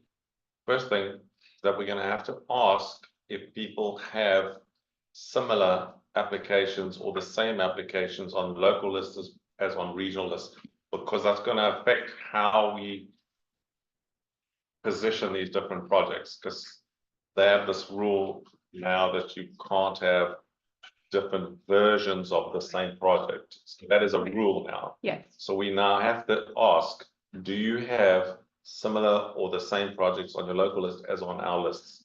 Second thing we're going to have to do next time around is we're going to have to make it very clear to people that they shouldn't add or subtract big elements to their project or from their project in the last couple of weeks before the pre-application, because that could potentially let that project get screened out. We have to know that beforehand. Ideally, that is the case, Ian, but it seems like in the last few years, we don't even get the stuff from the consultant until that last week. I hate Last that. day. So perhaps what we say is nobody makes any unilateral changes to the application that last day, maybe we all. We have to know, because I mean, potentially, worst case scenario now, we could end up with too few applications. I don't think it's going to happen, but potentially it could happen. If they get really ridiculous at OIP, we could end up with too few applications and waste a slot. Well, and I mean, just for note for next round, based on the email that was sent out in January, there may be basically the district support may change what we're doing, but we're also trying to make sure that we're not having this last minute discussion. And that basically this fall, we kind of start looking and discussing what we could potentially be looking at for the next round of Smart Scale, so that we're not having this craziness. And then also, I mean, I don't think we had it as big of a problem here as maybe out in some of the other localities, but having everyone's buy-in that for the counties that, your county administrators know exactly what you're looking at. And they're in agreement with it. For like the city, it's, yes, the city planners, yes, this is what we're looking at, and that you have like your city engineer basically on board with it and signing off on it. So like, we're going to make sure that we kind of have those kind of in place so that we don't have any issues of, oh, well, we've never seen this. Oh, well, that's amazing. Because I mean, we have one locality that they put in for 2 innovative intersections, but their locality is fighting us on innovative intersections that we are in the PE phase with right now. So, you know, we're going to try to make sure that we don't have, this cluster of problems, that created this round with all the changes and, last minute kind of issues that we had. Paul? Just comment, like, I think if the state maybe changed the way the pipeline process was done, where That's a I whole wasn't other. that basically you kind of start a study like in the fall. Yeah. basically before- Well, and we don't have, like, the district does not have say about the pipeline because that is OIP. So we don't have say of when they start. We have zero say on anything with the pipeline No, I other than understand that. those are the areas that we give them. But the point I was gonna make is basically like, but then, you know, later this year, the state will be like, okay, what are the pipeline studies we need for smart government setup? I don't think that that's the way maybe it should be looked at. Some of the smaller studies, like something like that Route 639 STAR study, maybe that can be done. Yeah. Time based for the next round of smart. Something like we saw this in round 3 and the round 2A was kind of in the middle. Mhm. The state can't complete study in time. In route 3, we've done it twice. It's kind of a 2 failure, so. Yeah. Hope that through. But the 2.8 study, like, that was barely finished on time, like, Yeah. before the deadline. And that just doesn't work from a coordination standpoint, so we have all this problems. I mean, maybe if that's a situation, it's gonna take longer, if it starts after smart around 6. Or your smart scope should be like, you know, maybe we're aiming for smart scope around 8, so we have enough time to do the study and do it right and get the buy-in and get the thing for you. So the current process just isn't working very well. No, I agree. Yeah, I mean, we only have, the district only has so much say on when we start those. I do think they need to be started earlier and, because I started right when Smart Scale ended last round. I was just gonna say that on all of these, I think things that we have under our control are going to start. So whether that's district level, you know, localities, Tampa, we can control them. We get to work together to have a unified message, voice to all of the stakeholders in this. And I know this group here is not one of those that decides what projects are applied for, but I think fortunately, the application date seems like it's so far out, and we're talking to people back in the summer and fall, and it's like, we have so much time to do this, but we don't, and we just have a unified message. I do think it helps for local feedback lines to request that those start earlier, but again, if we know what those priorities are very early in the process, it helps us pick the places that those pipelines need to happen. So it's just, you know, and we talked about this going into this round too, and we talked, it didn't get us to where we needed to be, but we have got to start really, really.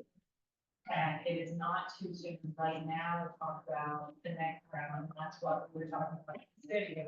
What do we need to do to get some of these priorities in place to be strong applications for the next round? So if we can all be on that same page to get things in our control ourselves, you know, right.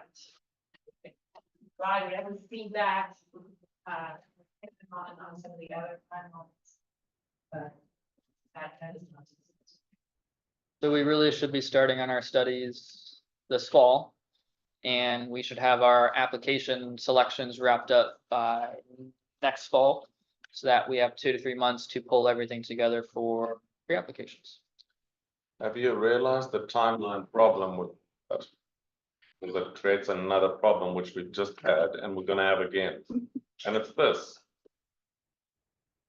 We're gonna start the pipeline studies early, which we must do. Yeah. We're gonna pick the locations, which we must do, and we're trying to do it in a coordinated fashion next round. Great.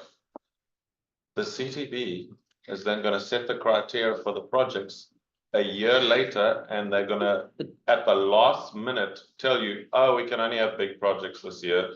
And there isn't a single pipeline study that is funded to enough dollars to hire the consultant to actually produce a big project. The funding is limited. It's a rush job. They're only going to tell us what the criteria of when the pipeline studies are 3/4 complete. That's too late. It's a mess. I really understand that, and I feel like that is sometimes it's better to make the wrong decision than not to make a decision.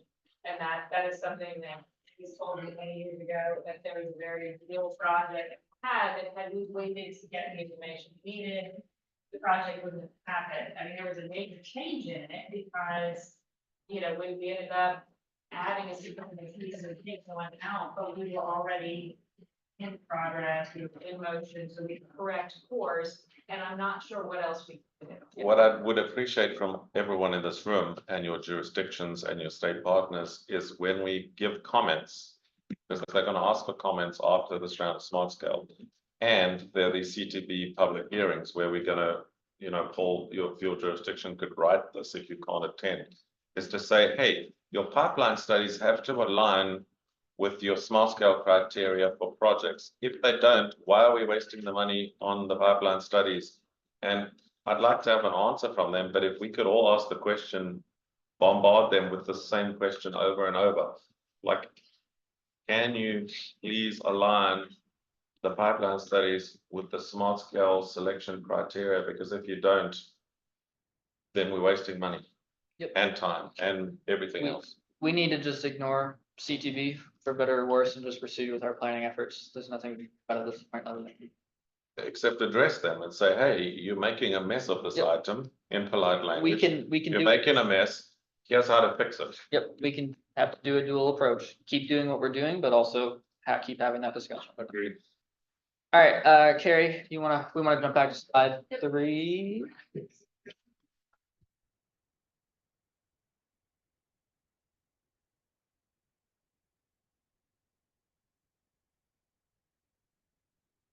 Right, so all I wanted to finish with was, so we had kind of a little bit of chaotic pre-application process.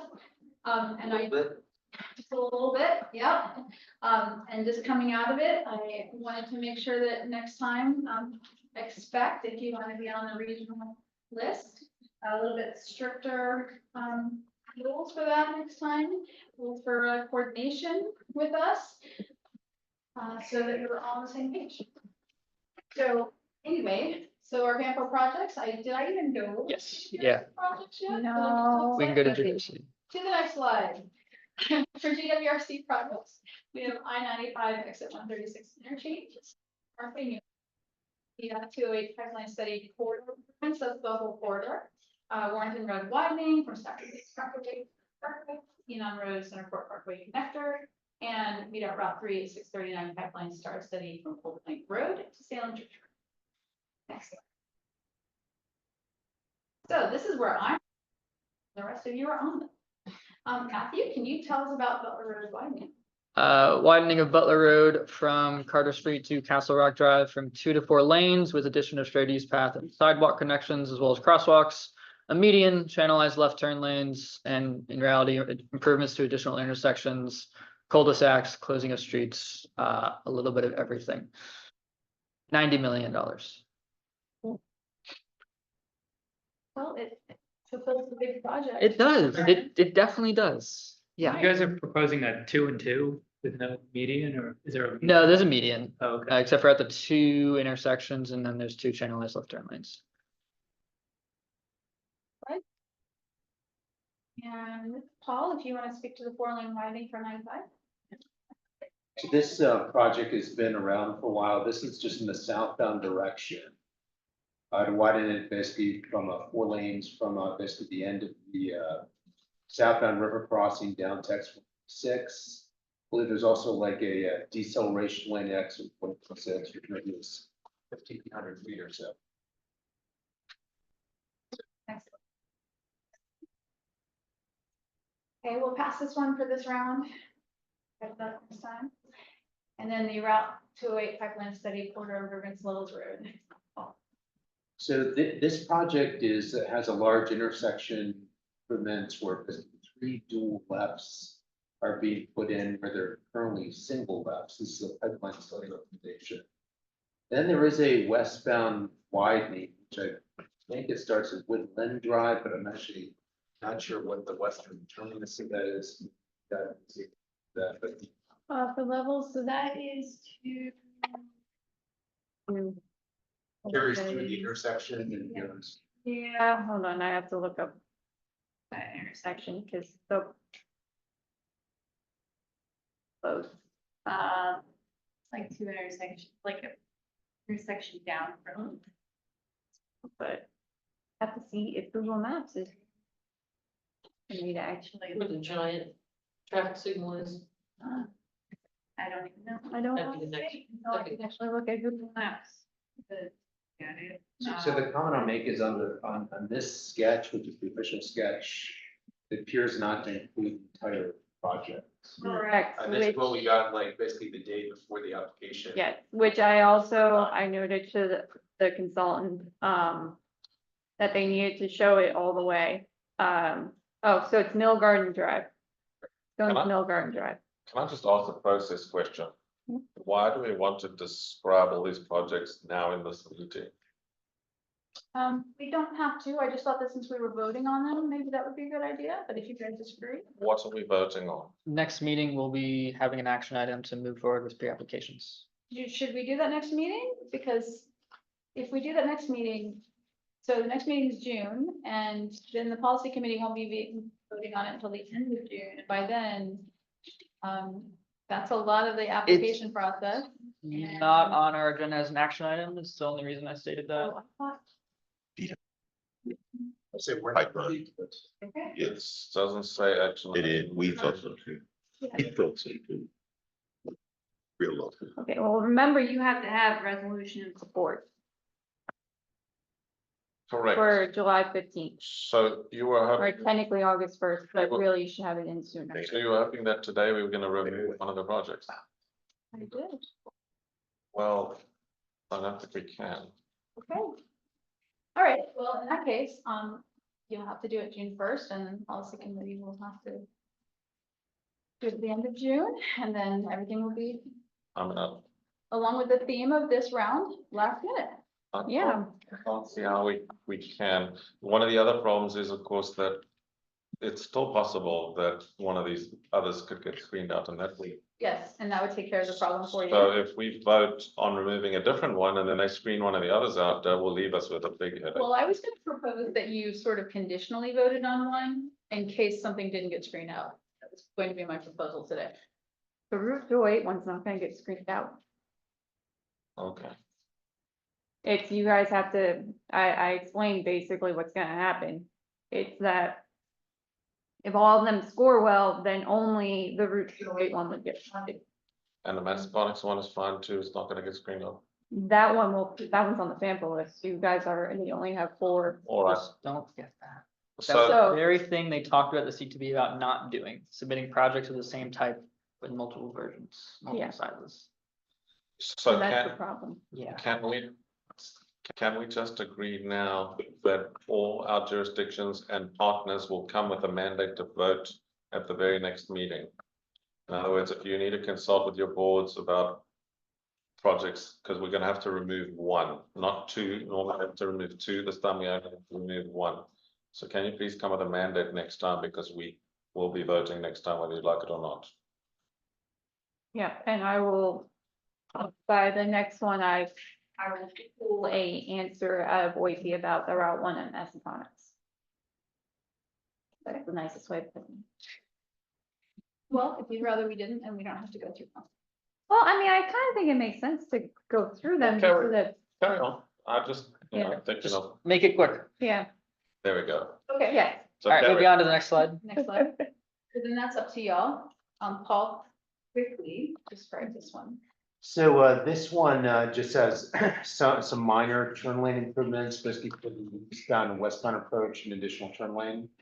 Came from basically a state study that was done before they started the pipeline process. Mhm. It's kind of like a precursor of that. Yeah, and then also the access management for the sheets, Right.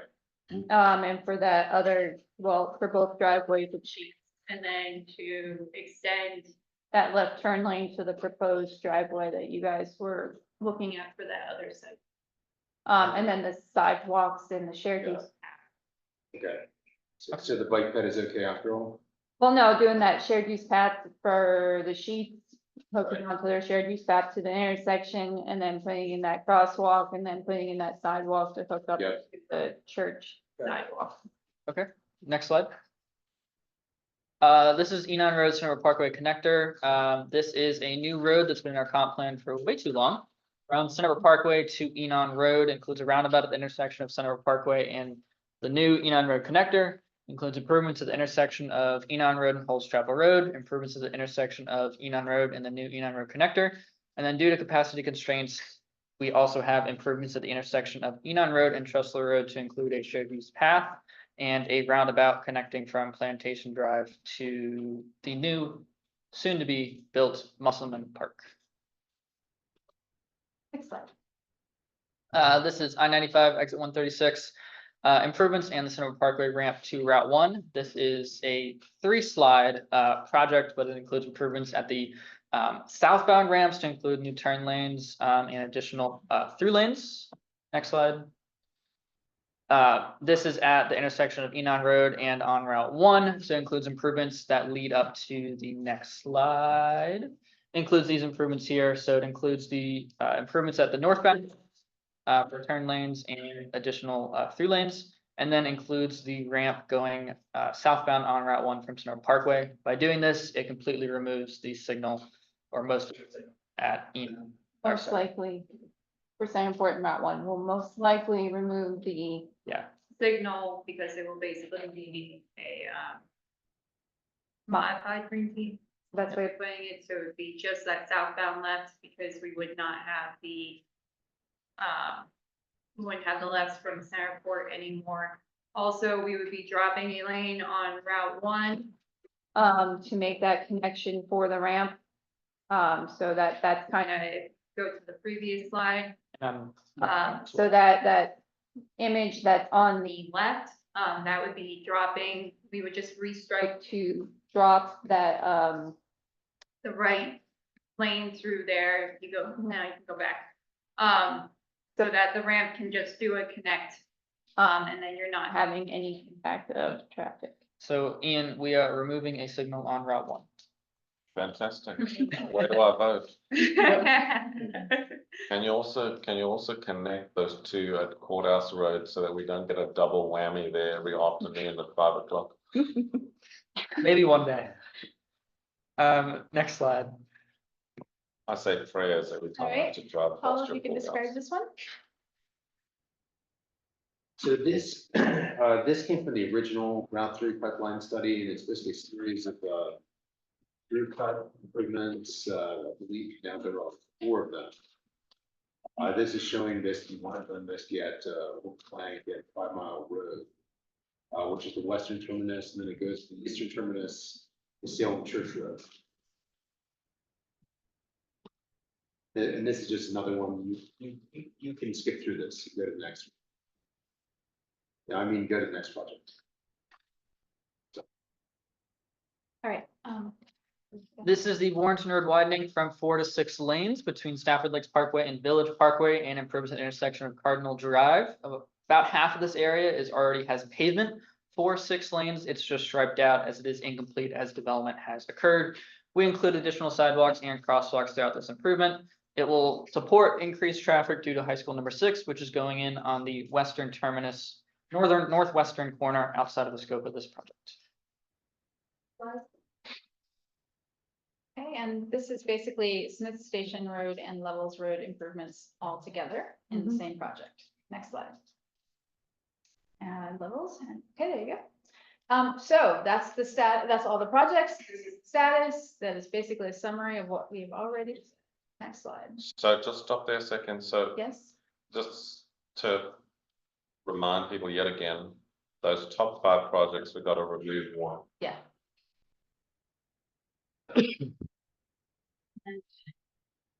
And, Cassie, you were saying that none of those would necessarily be screened out, we had to choose. Right, based on what Whitby said. But based on what OIP said, the Route 208 one would not get screened out because it's not technically an alternative It's just a combined of the two separate applications. So no, none of those would actually get screened out now.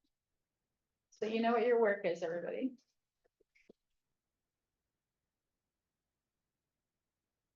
All right, so right now, VDOT is validating applications. Full application submission begins June 1st. Right up in there is where you guys make your decision, and then all supporting documentation is due July 15th, so the window is very narrow. Yeah, I'll note, Carrie, for the Enon Center report, you'll have the draft study by the 31st. It'll be reviewed and you should have it by mid of June. Questions or comments? So all documents are not due on the 1st of August. They're due when? July 15th.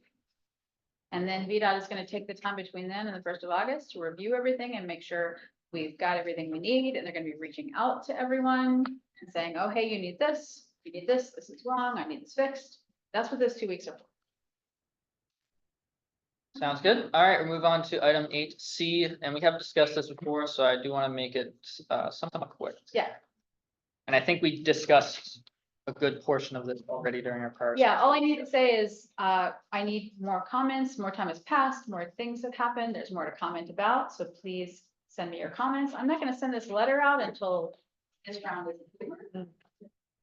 You're talking once applications are submitted or once funding is given? After August 1st, when all of us feel like it's time to send in our comments. I would recommend that by, end of June, everyone gives you comments and then have this be a draft letter for approval on the August. Remember, TAC is not meeting in July. Yep. So So we'll have a month to.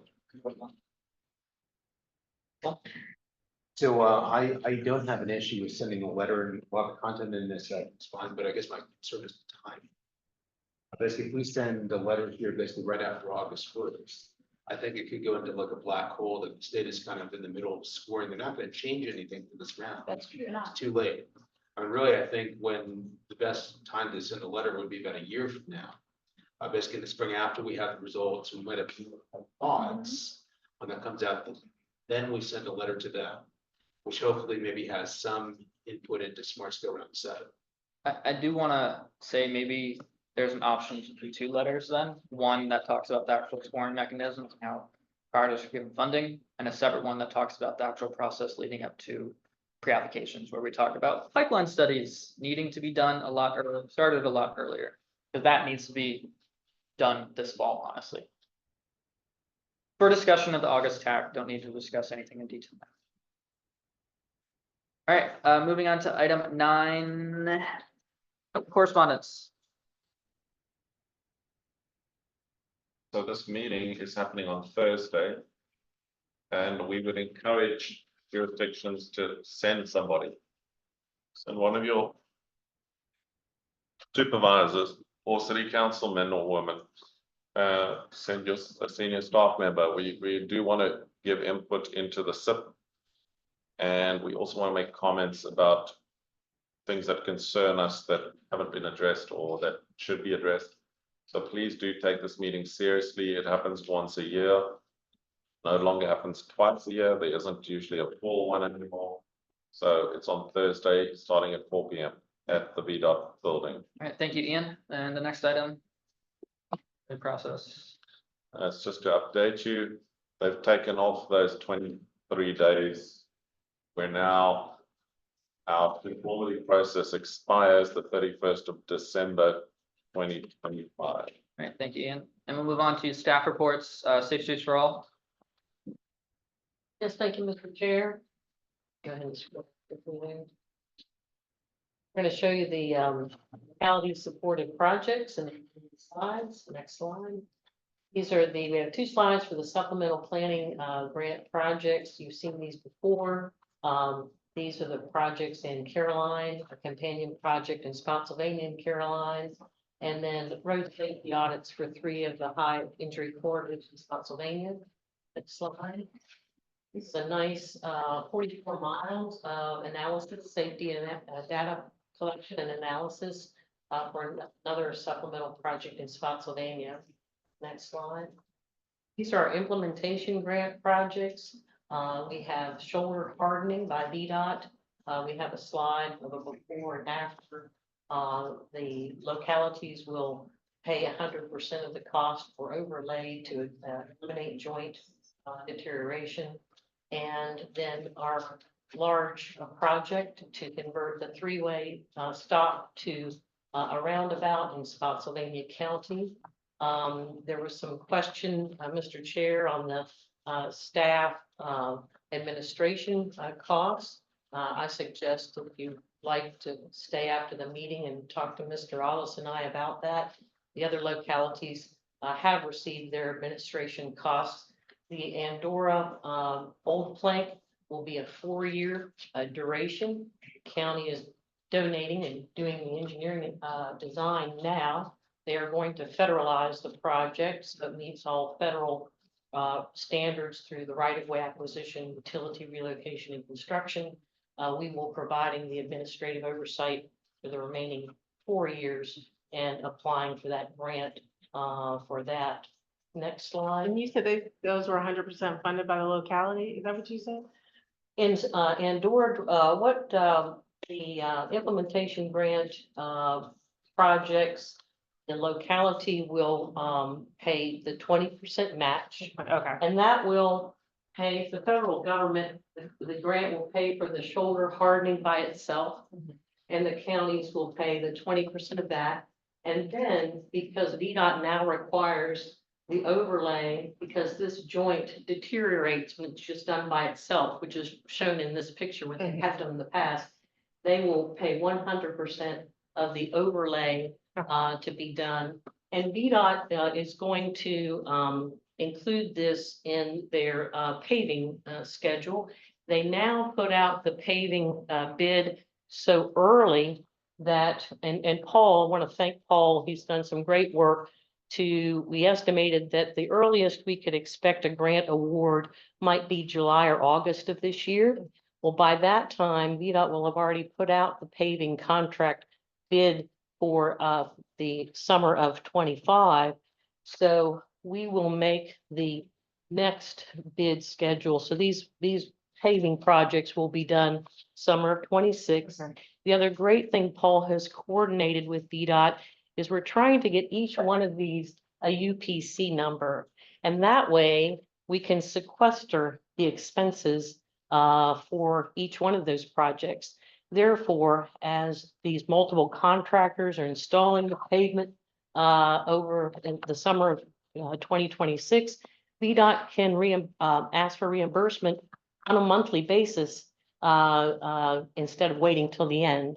So by sequestering them with a UPC code, and then that's our FAMPO administrative charges, we anticipate we'll get, potentially requests for reimbursement, monthly until they're completed. Okay, thank you.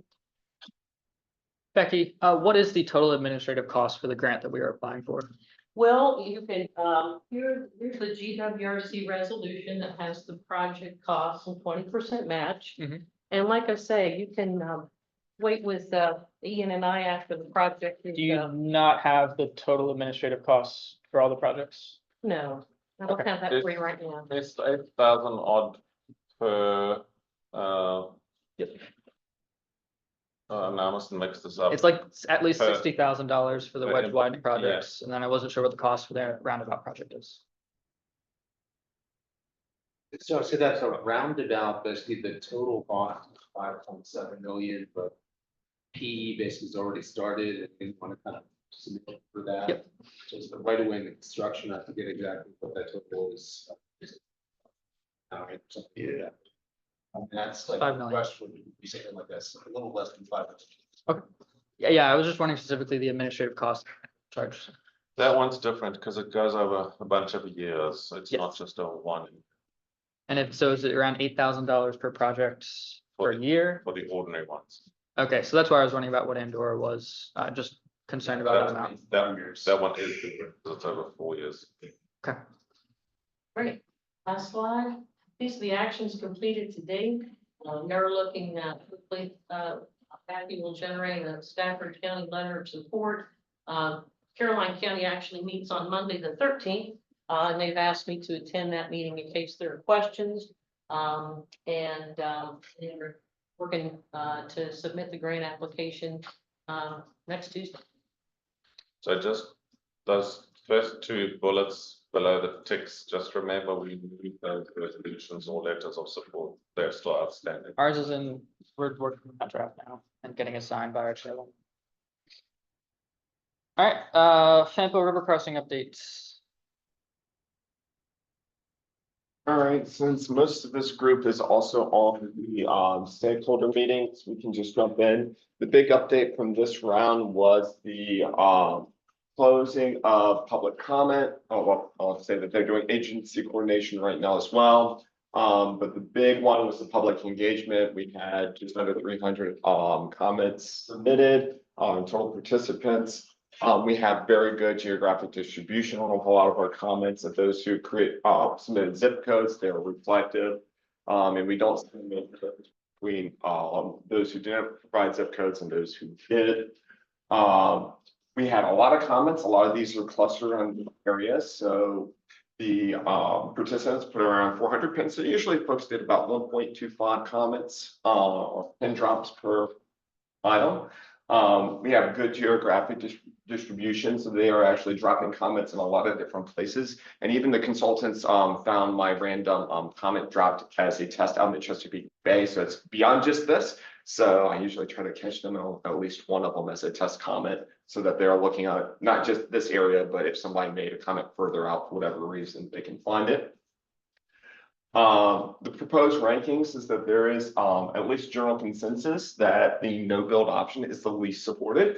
And then there's a little bit of differences between the other options. And I'll jump into that in a minute. But we can actually see that at least those from Stafford County and Spotsylvania that provided comments, option A was generally the more favorable, although option B also had some favorability. City was probably the one that kind of stood out the most, as they actually kind of preferred option B, kind of right through the center there. But they were actually a little bit more conservative compared to some of the applicants, or considered to the rest. Their scores were generally just tended to be a little bit lower. When we start breaking out by more zip codes, you can actually kind of see where the zip codes and jurisdictions are kind of starting to fall.